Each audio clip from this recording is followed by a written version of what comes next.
menyampaikan penyebabnya, perbaiki penyebabnya, perbaiki penyebabnya. Karena perkara sembuh itu milik Allah, hak prerogatif Allah. Ketika Allah sudah menghendaki sembuh, bersin aja bisa jadi jalan sembuh. Tuh, cuma bersin, kaget itu aja bisa jadi jalan sembuh. Jika Allah sudah ikut andil, tidak ada yang mustahil. Memang betul doa dan ikhtiar satu kesatuan yang tidak bisa dipisahkan. Kenapa tidak memanfaatkan apa yang ada? Kenapa makanan kita tidak dijadikan ikhtiar jalan sembuh? Kenapa minum kita tidak dijadikan ikhtiar sembuh? Kenapa mandi kita tidak dijadikan ikhtiar sembuh? Kenapa tidur kita tidak dijadikan ikhtiar sembuh? Itu semua bisa dijadikan ikhtiar untuk sembuh. Mau mandi doain airnya, ya Allah dengan air Engkau jadikan sumber kehidupan. Hamba mohon jadikan air ini jalan kesembuhan. Wahai air saudaraku, jadilah obat penyembuh segala penyakitku. Bisa. Mau tidur, ya Allah, Engkaulah Rob yang maha menggenggam seluruh jiwa hamba-hambamu. Engkau titipkan jasad ini sebagai wadah untuk hamba hidup. Hamba mohon izinkan jasad ini untuk istirahat. Jadikanlah bangunnya untuk sembuh dari segala penyakit. Dan hamba mohon, ya Allah, jangan Kau izinkan hati ini untuk terus berzikir kepadamu. Kan indah. Tidurnya jadi indah, bangun tidur sehat.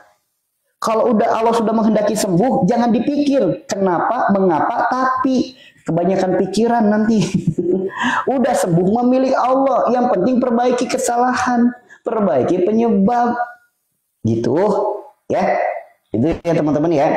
Fokus aja perbaiki kesalahan, fokus aja perbaiki penyebab. Sembuh pasti datang, pasti. Karena Allah tidak khianat dengan janjinya. Wa may yattaqillaha yaj'al lahu makhraja wa yarzuqhu min haitsu la yahtasib. Wa may yatawakkal 'alallahi fahuwa hasbuh. Innallaha balighul amri. Qad ja'alallahu likulli syai'in qadra. Kan jelas. Tugas kita bertawakal kepadanya. Nah, karena Allah sendiri yang berjanji, Allah akan memberikan pertolongan dari arah yang tidak disangka-sangka. Karena jika Allah sudah menghendaki sembuh, andaikan sembuhnya harus dengan obat, pasti Allah akan bimbing langkah kaki kita untuk berjumpa dengan obat jalan sembuh kita. Andaikan sembuhnya harus lewat dokter, herbal, tabib, kiai, ustadz, terapi, pasti Allah akan bimbing langkah kaki kita untuk berjumpa dengan jalan sembuh kita. Itu teman-teman. Nah, di room ini saya mengajak teman-teman untuk di titik itu. Supaya mengedepankan ketawakalan, introspeksi diri. Bukankah sebaik-baik amal adalah introspeksi diri? Tafakur, muhasabah. Yuk, jangan sampai kelalaian kita mencari-cari kesalahan orang lain, namun lupa akan kesalahan diri. Muhasabah itu melahirkan hikmah. Tuh teman-teman. Udah, perbanyak muhasabah. Ingat-ingat dengan kesalahan. Bukan ingat dengan apa terapinya, bukan ingat dengan apa obatnya. Kenapa orang sering selingkuh tapi kok sehat terus dan dia saya lihat nggak sakit-sakitan itu ya? Hai guys, sehat itu ada dua, kehidupan itu ada dua, sembuh itu ada dua. Ada yang berkah, ada yang istidroj. Orang yang hidupnya istidroj adalah azab yang dibalut kebahagiaan. Istidraj adalah azab yang dibalut dengan kebahagiaan. Jangan pernah iri dengan orang-orang yang seperti itu. Orang yang ibadahnya ala kadarnya, bisa dikatakan ibadahnya zong, sifat perilaku perbuatannya tidak baik, namun hartanya bertambah, seakan-akan kehidupannya bahagia, itu istidraj namanya. Azab yang dibalut kebahagiaan. Kalau kata Allah masuk, silakan cari Tuhan selain aku, keluar dari kolong langitku, itu bahasa Allah. Udah dicampakin sama Allah. Udah nggak dikasih tempat di akhirat, tidak akan disapa, tidak akan diperhatikan dan tidak akan disucikan. Jangan cemburu dengan orang-orang seperti itu. Justru ketika kita melihat seperti itu, langsung ya Allah, hamba mohon kepadamu, jauhkan hamba ya Allah dari hal-hal yang mendatangkan istidraj. Hamba mohon ya Allah, beliau adalah saudara hamba. Hamba mohon karuniakanlah hidayah pada dirinya. So, doakan kebaikan untuk orang tersebut. Ya, itu seperti itu ya teman-teman. Terjebak utang pinjol, ya keluar, jangan terjebak. Makanya jangan berani coba-coba dengan riba. Riba itu ancamannya, kamu mau nantang aku perang? Gitu Allah berfirman. Gitu coba. Firman Allah tentang riba apa? Sini, kamu mau nantang aku perang, maka jangan berani coba-coba. Kalau udah terjebak, yuk siapkan konsekuensinya. Mohon ampun kepada Allah, tobat untuk tidak melakukannya lagi dengan sungguh-sungguh. Pasti akan ada jalan keluar terbaik. Karena tugas kita bukan memikirkan jalan keluarnya, tugas kita tawakal kepadanya. Allah yang akan memberikan jalan pertolongan. Gitu teman-teman. Yuk yang terjebak dengan riba, pinjol, dan lain sebagainya. Allah menantang perang. Emang bisa menang perang sama Allah? Gak akan mungkin bisa. Maka tidak ada sejarahnya pinjol jadi orang sukses. Tidak ada sejarahnya riba bikin orang kaya. Tidak ada sejarahnya. Yang ada malah makin habis, blangsat, terpuruk. Pasti itu. Gak ada sejarahnya. Gak ada. Ya, makanya kalau udah terlanjur seperti itu, taubatan nasuha. Ya ayyuhalladzina amanu tubu ilallahi taubatan nasuha. Taubat. Akui kesalahan, berjanji tidak untuk mengulangi lagi. Itu jalan sembuhnya. Ketika tobatnya sungguh-sungguh, istiqomah dengan tobatnya, nggak usah dipikir jalan keluarnya seperti apa. Allah sudah ikut andil gini. Manusia itu punya kendala. Mau memikirkan apapun pasti punya kendala. Manusia punya kendala, Allah punya kendali. Jika Allah sudah ikut andil, tidak ada yang mustahil. Tugas kita bukan memikirkan jalan keluarnya. Tugas kita tobat akan kesalahannya. Jalan keluar Allah sendiri yang berjanji akan berikan jalan keluar dari arah yang tidak disangka-sangka. Ayo latih keadaan iman kita di titik itu. Ya, inilah yang namanya tawakal. Latih keimanan kita di titik itu. Karena manusia itu punya kendala. Gak mungkin manusia bisa menyelesaikan masalahnya sendiri tanpa pertolongan Allah. Gak mungkin. Gak mungkin manusia bisa sembuh dari penyakitnya tanpa pertolongan dari Allah. Gak mungkin. Maka ayo latih, besarkan Allah dalam dada kita. Sebesar apapun masalah hidup kita, dibuat kecil di hadapan Allah. Ya teman-teman ya, prakteknya ngomong mah gampang, prakteknya sulit, latihan. Tidak ada yang mudah jika tidak terbiasa. Tidak akan ada bisa jika tidak terbiasa. Latih. Gak bisa instan, gak bisa. Harus dilatih pelan-pelan. Ya alhamdulillah ya, jamaah-jamaah kami sudah banyak yang terbebas dari riba, yang dulunya rumahnya hampir dirampas dan lain sebagainya. Begitu mengikuti saran dan nasihatnya yang bersumber dari Al-Quran. Sunnah para ulama. Sekarang terbebas dari riba, hidupnya bahagia. Banyak yang kayak gitu. Ya, utang ya harus dibayar. Gini loh teman-teman. Yuk, akui dulu kesalahan, akui dosa. Berjanji dulu nggak akan ngulangi lagi. Berjanji yang sungguh-sungguh. Itu namanya taubatan nasuha. Kalau udah taubatan nasuhanya benar-benar, Allah gak akan mungkin khianat dengan janjinya. Pasti akan ada jalan keluar yang gak sesuai dengan prasangka kita. Gak akan masuk di logika kita. Makanya gak usah dipikirin sesuatu yang gak masuk logika. Biarkan Allah yang menyelesaikan dengan caranya. Itu loh maksudnya. Ya, memang hutang harus dibayar lunas. Tawakal pasti dilunasi oleh Allah. Karena Allah yang maha kaya. Ya Allah, Engkaulah Rabb yang maha kaya. Tanpa pertolonganmu hamba tidak bisa apa-apa. Hamba mohon ya Allah dengan maha kekayaanmu ya Allah. Cukupilah hamba dari rizkimu yang halal.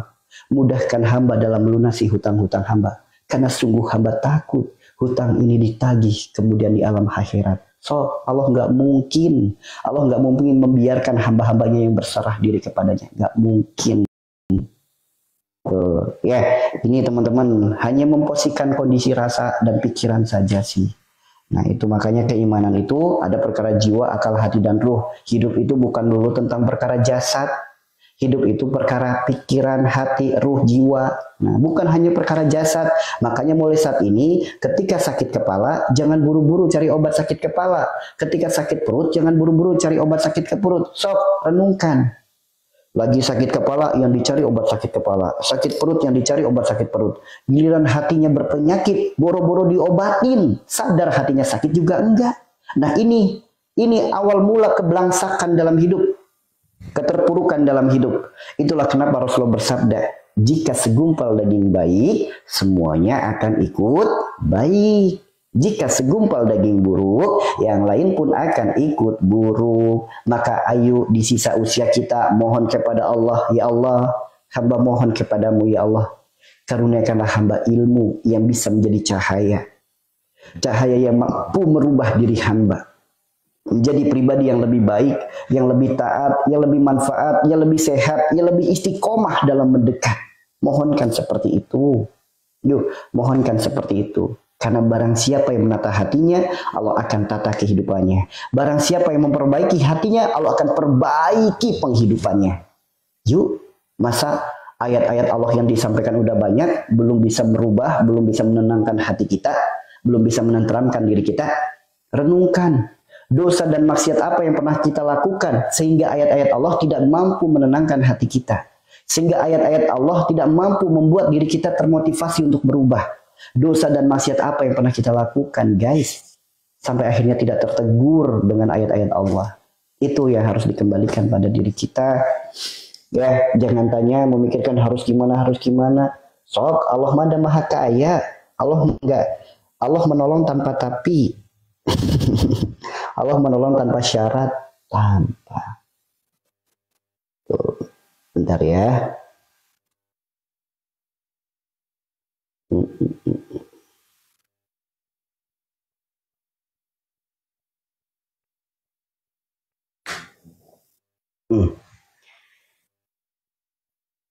Barokallah Rianti, barokallah. Bunda, barokallah. Kita geser lagi satu. Ini jam 8.44. Benjolan di leher, ikhtiarnya bagus apa? Kembali perbaiki penyebab. Kalau penyebabnya udah diperbaiki, pasti jalan sembuh diberikan kemudahan. Salah satu ikhtiarnya benjolan di leher ya. Benjolan di leher, salah satu ikhtiarnya. Teman-teman tahu daun sirih? Ya, tahu daun sirih? Ambil yang masih remaja, nggak tua-tua amat, nggak muda-muda amat. Ya, ambil yang masih remaja. Diangetin di atas api, diangetin, kan langsung lembek tuh. Tempelin di benjolannya. Jangan kaget kalau panas banget, karena panasnya akan menekan. Dia akan lepas sendirinya ketika udah hilang panasnya. Tuh, itu salah satu ikhtiarnya. Adapun yang diajarkan Rasulullah dengan cara berbekam. Yuk, ikhtiar apapun itu boleh dalam menjemput sembuh selagi tidak melanggar ketentuan syariat agama. Tugas kita, Allah bukan nyuruh kita untuk cari obat. Adanya penyakit, Allah bukan nyuruh kita untuk ikhtiar ke sana kemari. Adanya penyakit, Allah mau kita obat. Sebagaimana ayatnya, ya ayyuhalladzina amanu tubu ilallahi taubatan nasuha. Tuh, pesan dari penyakit itu taubat, bukan cari obat. Obat itu milik Allah, sembuh itu milik Allah. Allah sendiri yang berfirman, wa idza maritu fahuwa yasfin. Jika kita sakit, apapun penyakit kita, apapun sakit kita, apapun, yang menyembuhkan hanyalah Allah. Tuh teman-teman, ayo atuda latih diri kita di titik itu. Sehingga kita tidak bergantung kepada siapapun, melainkan hanya kepadanya.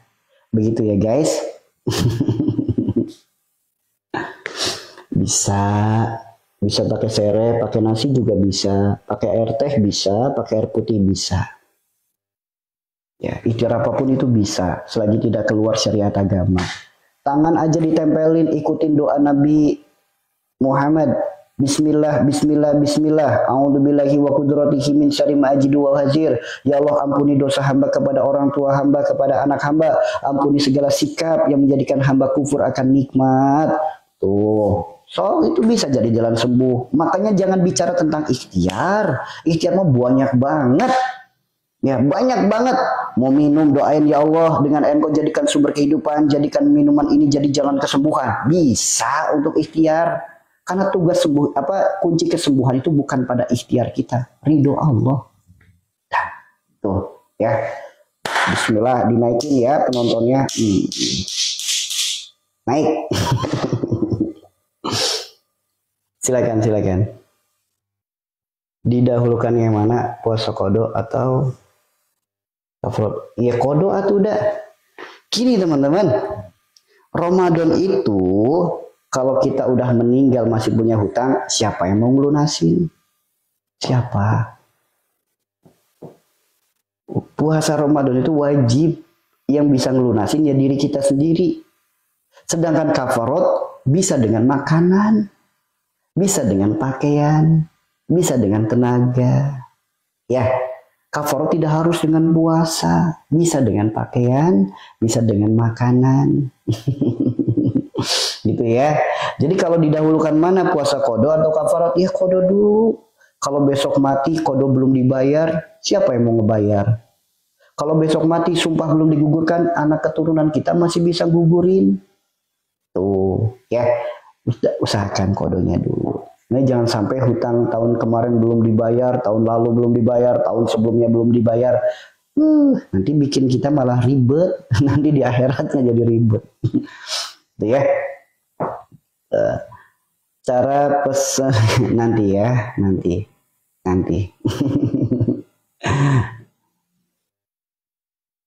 Ya, utang puasa ya wajib dibayar, wajib. Gak apa-apa. Alhamdulillah, semoga sambil mendengarkan dagangannya semakin laris, berkah, manfaat, semakin banyak, bisa tertabung, bisa terkumpul, bisa untuk haji, bisa untuk umroh. Ya, amin. Gak bisa, dasira gak bisa. Udah jalanin puasa sunnah Senin Kemis, niatin kodo juga bisa. Ya, itu tentang penyakit-penyakit ya teman-teman ya. Masalah penyakit itu kuncinya terletak ada pada diri kita sendiri. Karena yang membuat diri kita sakit, ya kita sendiri. Adanya penyakit dalam tubuh kita, ya perbuatan kita sendiri. Gitu teman-teman. Berarti Ustadz nggak percaya adanya santet sihir guna-guna? Percaya. Kenapa Allah izinkan santet itu masuk? Kalau kita nggak punya kesalahan, nggak mungkin, teman. Karena kita punya kesalahan, makanya diizinkan santet itu masuk. Berarti Rasulullah karena bikin kesalahan, akhirnya bisa terkena sihir. Rasulullah terkena sihir itu jadi ilmu. Andaikan Rasulullah tidak kena sihir, sok, rujukan ilmu sihir itu apa? Rujukan ilmu untuk bersembuh dari sihir itu apa? Rasulullah adalah semua kehidupan manusia di muka bumi ini terangkum dalam satu kehidupan, yaitu Rasulullah SAW. Karena tujuan Allah menciptakan kita, karena Allah menciptakan Rasulullah. Tanpa adanya Rasulullah kita tidak akan mungkin bisa hidup. Tanpa penciptaan Rasulullah kita tidak akan mungkin ada kehidupan. Itu teman-teman.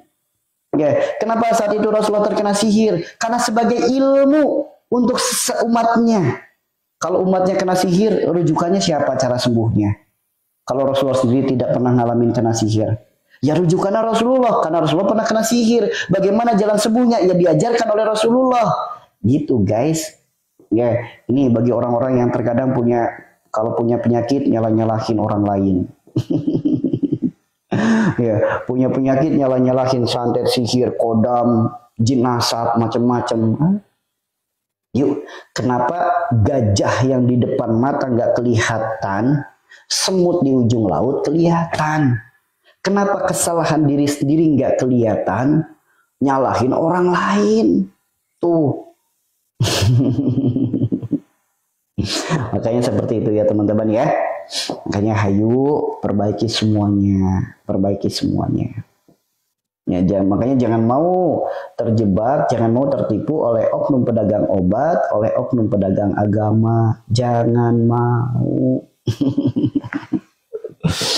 Ya, amin ya Allah, amin ya Rabbal alamin. Room ini tuh room pengobatan ya teman-teman ya. Room ini tuh room untuk membahas tentang perkara sakit dan penyakit. Tentang perkara syariat silakan tanya kepada ustadz, gurunya masing-masing, ulamanya masing-masing. Room ini membahas tentang pengobatan, tentang penyakit, jalan sehat, jalan sembuh yang berkah. Jadi belajarlah bijak dalam setiap kali kita menuntut ilmu.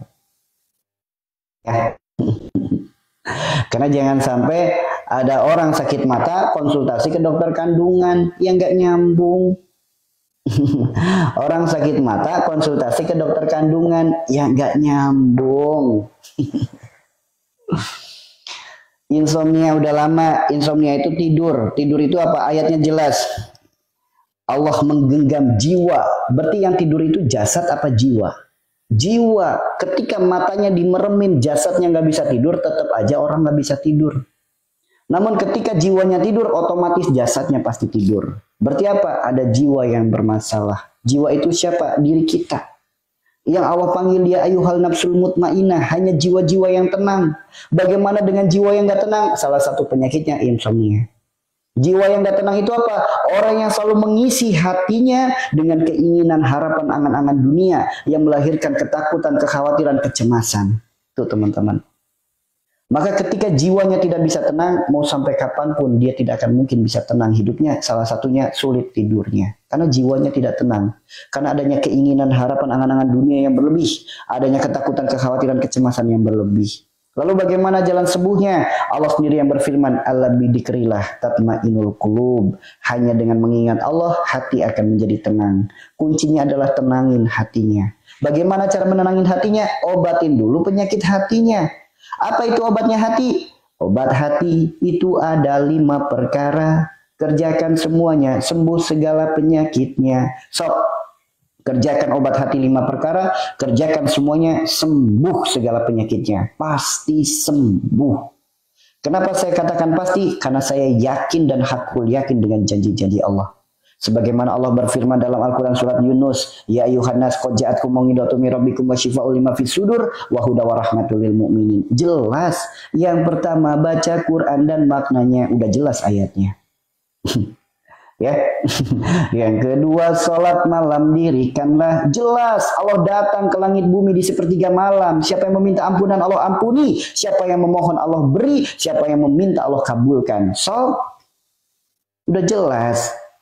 Makanya hayu atuda sedikit demi sedikit belajar obati hati. Jangan jasad mulu yang dipikirkan. Jasad memilik bumi, kembali ke bumi. Udah. Yang akan hidup di alam akhirat itu jiwa kita, ruhani kita. Makanya ada sehat lahir, sehat batin, jasmani, ruhani. Jangan jasad mulu yang diurusin, ruhani kagak pernah dipikirin. Jasad memilik bumi, udah tertinggal di bumi, gak dibawa sampai mati. Yang dibawa sampai akhirat itu ruhani kita. Makanya jangan melulu mikirin jasad. Jasad mah hanya sesaat kenikmatannya. Ruhani kekal abadi selama-lamanya. Kenapa gak mengedepankan yang abadi? Tuh, ya. Kan Rasulullah udah ngasih tahu, jika segumpal daging baik, semuanya akan ikut baik. Jika segumpal daging buruk, yang lain akan ikut buruk. Udah wes sekali-kali sok introspeksi diri, yuk perbaiki hati. Perbaiki hati, tata hati. Kalau hati udah diperbaiki, insya Allah segala masalah teratasi. Karena tidak akan mungkin teko isi kopi keluarnya susu, nggak mungkin. Teko isi air putih pasti keluarnya air putih. Hati yang buruk pasti keluarnya keburukan dalam hidup. Kesakitan, kesulitan, kesengsaraan, penderitaan. Karena buruknya isi. Ketika kita perbaiki isinya, pasti keluarnya akan kebaikan. Itu pasti. Kenapa dengan firman Allah nggak dipercaya? Kenapa dengan hadis Rasulullah tidak diyakini? Nah, itulah yang menyebabkan penyakit tetap aja sakit. Ikhtiar apa-apa nggak sembuh-sembuh. Harta habis, warisan habis. Karena tidak ada perubahan. Adanya teguran itu karena adanya kesalahan. Kalau kesalahannya nggak diperbaiki, gimana mau berakhir tegurannya? Teguran itu baik dalam bentuk sakit, sulit, sempit, sedih. Kalau ada batu empedu, apa yang ada salah dalam diri hamba? Bagus sekali pertanyaannya, Masya Allah. Batu empedu itu berada di wilayah perut. Wilayah perut disebutnya wilayah Nabi Yunus. Lihat kisah Nabi Yunus. Salah satu Nabi yang mengajarkan, bukan mengajarkan, menyontohkan efek dari penyakit putus asa. Orang yang banyak pikiran, banyak kekhawatiran, banyak kecemasan, banyak ketakutan, melahirkan rasa putus asa dengan rahmat Allah, putus asa dengan rizki Allah, putus asa. Di saat putus asa, menerima nasihat dia keras bagaikan batu, menerima saran keras bagaikan batu, menerima solusi keras bagaikan batu, menerima masukan keras bagaikan batu. Dia tetap dengan pendiriannya, dengan pola pikirnya. Tuh teman-teman, udah banyak pikiran, banyak kekhawatiran, banyak kecemasan hidupnya, banyak ketakutan. Sehingga berujung pada rasa putus asa dengan rahmat Allah, putus asa dengan pertolongan Allah. Orangnya sering ngeluh. So, orang-orang yang sering kena, orang-orang yang kena batu empedu, rata-rata gini. Sering menghela nafas. So, kenapa? Ketika dia tidak mampu menerima kenyataan hidup. Tuh. Namun ketika dikasih masukan, dikasih saran, dikasih nasihat, keras orangnya. Keras. Itulah batu empedu. Nah, lalu bagaimana jalan sembuhnya? Jika sakit itu adalah organ tubuh kita yang sakit, sebaik-baik obat adalah puasa. Ya, organ tubuh kita itu selagi nutrisinya terpenuhi, gizinya terpenuhi, proteinnya terpenuhi, organ tubuh kita itu sehat. Ya, sehat. Maka kalau pengen organ tubuh kita sehat, yuk pastikan nutrisi, gizi, protein dan lain sebagainya terpenuhi dulu. Nah, kemudian bersihkan. Ibarat mesin itu di-refresh, ibarat komputer itu di-refresh. Bagaimana cara merefreshnya? Puasa. Ya, puasa. Gitu ya. Apa? Bukan hanya menahan makan dan minum. Puasa itu menahan nafsu dan lain sebagainya. Karena puasa itu di saat orang sedang berpuasa, organ tubuh kita istirahat bekerja. Mereka memperbaiki dirinya, mengeluarkan kotoran dan penyakit. Secara medis namanya detox. Itulah kenapa orang ketika berpuasa aroma mulutnya bau. Karena kotoran dan penyakit lagi pada keluar. Makanya kalau pengen organ tubuhnya sehat, jalannya adalah puasa.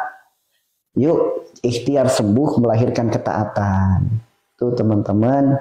Nah, jangan sampai ikhtiar sembuh melahirkan kelalaian, apalagi kesombongan. Kemarin nih saya baru beli obat harganya sekian juta. Ini beli minyak aja sampai sekian juta saya mah. Jangan sampai kayak gitu. Sembuh itu mudah, sembuh itu murah, sembuh itu gratis, teman-teman. Ya, makanya kalau pengen sembuh, sembuh itu mudah, sembuh itu murah, sembuh itu gratis kalau kita udah tahu ilmunya. Gitu ya. Kalau udah tahu ilmunya, sembuh itu mudah, murah, gratis. Sebagaimana sembuh dari masuk angin. Bah, mudah, murah, gratis, tanpa bayar, tanpa harus kemana-mana, bisa langsung sembuh. Pengen di sini ada yang lagi masuk angin, pengen sembuh masuk anginnya, mudah, murah, gratis, tanpa bayar. Mau sembuh dari asam lambung. Nanti kita bahas asam lambung, asam urat. Pengen sembuh dari masuk angin dengan cara yang mudah, murah, gratis. Teman-teman yang sering mabuk perjalanan, yang sering masuk angin, ada nggak di sini? Masya Allah. Iya. Ya, bagi yang mau saja, teman-teman yang mau sembuh dari masuk angin, mabuk perjalanan, badan sering gerges, demam, meriang, dan lain sebagainya. Yuk. Kita pegang pundaknya seperti ini. Kita pegang pundaknya seperti ini. Bebas. Tangan kanan, tangan kiri bebas. Ya, sering sendawa juga, asam lambung juga. Yuk ikuti terapinya. Ikuti arahannya. Siapa yang mempraktekkan pasti akan membuktikan sendiri bahwasanya sembuh itu mudah, sembuh itu murah, sembuh itu gratis. Yuk, pejamkan matanya. Tarik nafas perlahan dari hidung. Hembuskan lewat mulut, dalam hati ucapkan Allah. Sekali lagi tarik nafas perlahan dari hidung. Hembuskan lewat mulut, dalam hati ucapkan Allah. Sekarang ikuti doanya. Bismillahirrahmanirrahim. Ya Allah, hamba memohon kepadamu. Dengan air, Engkau jadikan sumber kehidupan. Dengan garam, Engkau jadikan sumbernya rasa. Maaf salah. Ya Allah, hamba memohon kepadamu. Sempurnakanlah seluruh jiwa yang mengharap doa kepada hamba. Inna lillahi wa inna ilaihi raji'un. Tarik nafas teman-teman.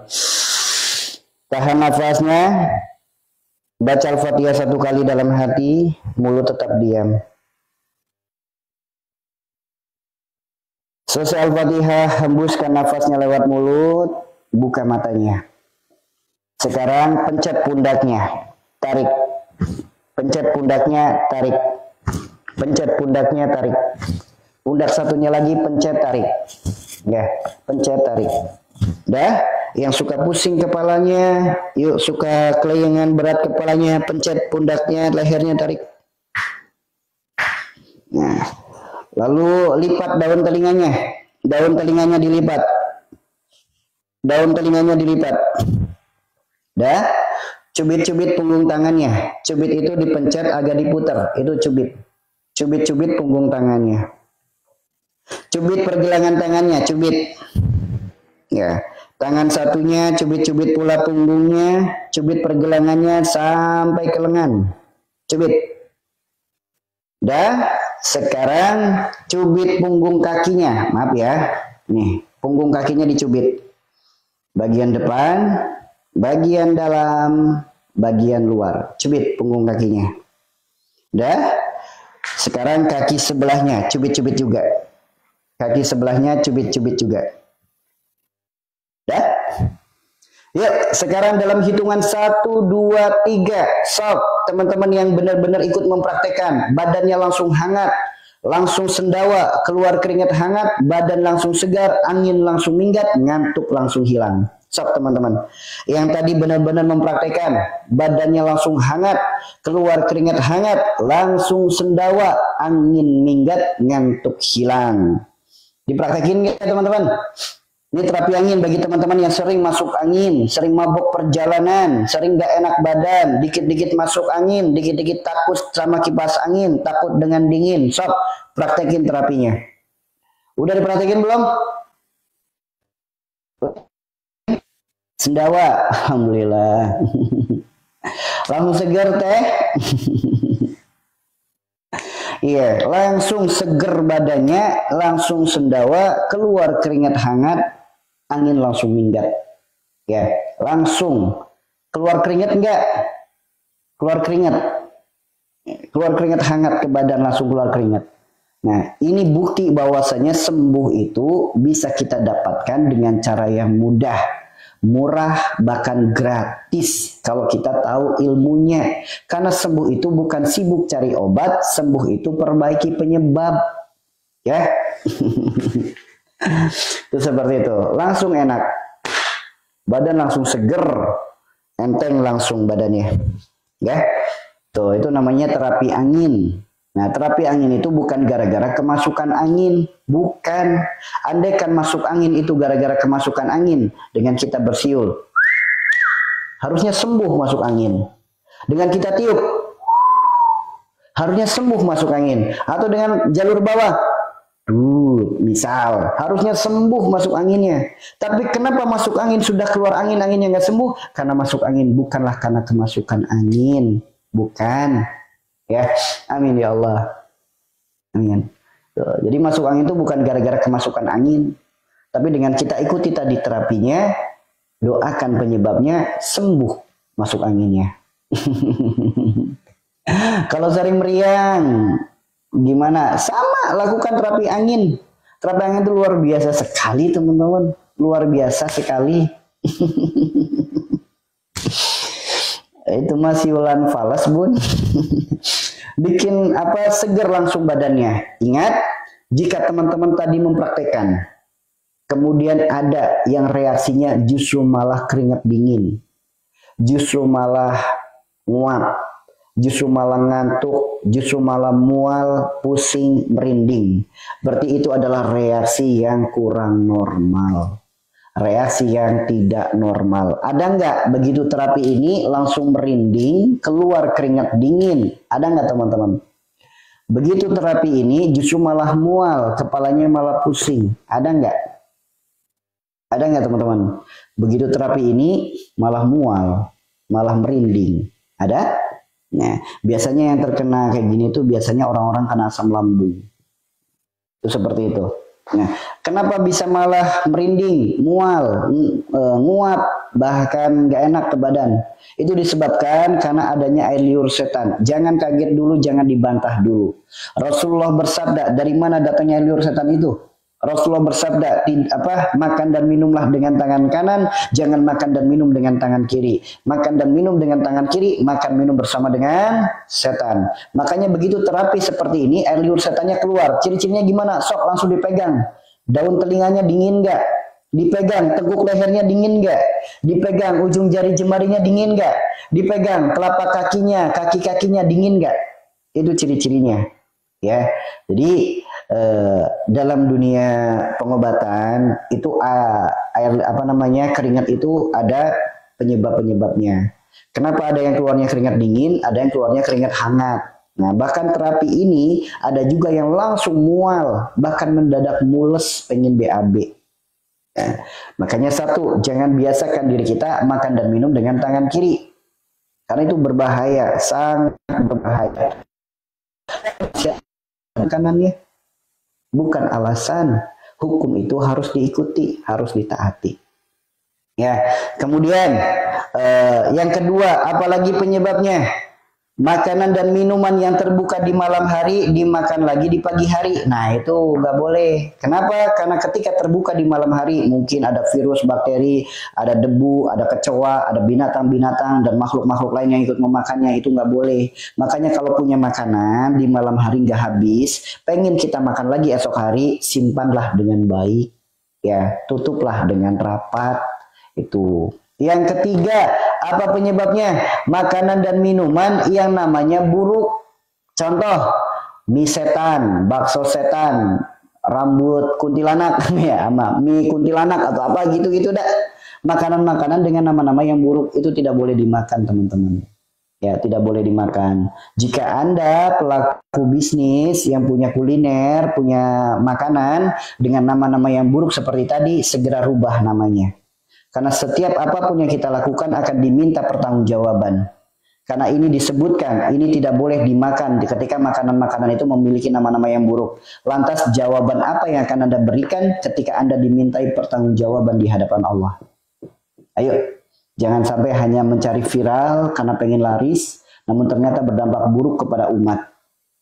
Yuk, perbuatanmu akan dimintai pertanggungjawaban di hadapan Allah. Jawaban apa yang akan kamu berikan? Saya nggak tahu. Jangan seperti itu. Ya, tuh makanya inilah terapi angin. Terapi yang mudah dipraktekkan, bikin orang langsung sembuh dari masuk angin. Yang mabuk perjalanan juga insya Allah sembuh. Itu seperti itu ya. Jangan gara-gara sakit jadi sulit melakukannya. Jangan. Sakit itu jangan jadi beban, sakit itu jadi pijakan anak tangga untuk kita lebih dekat kepada Allah.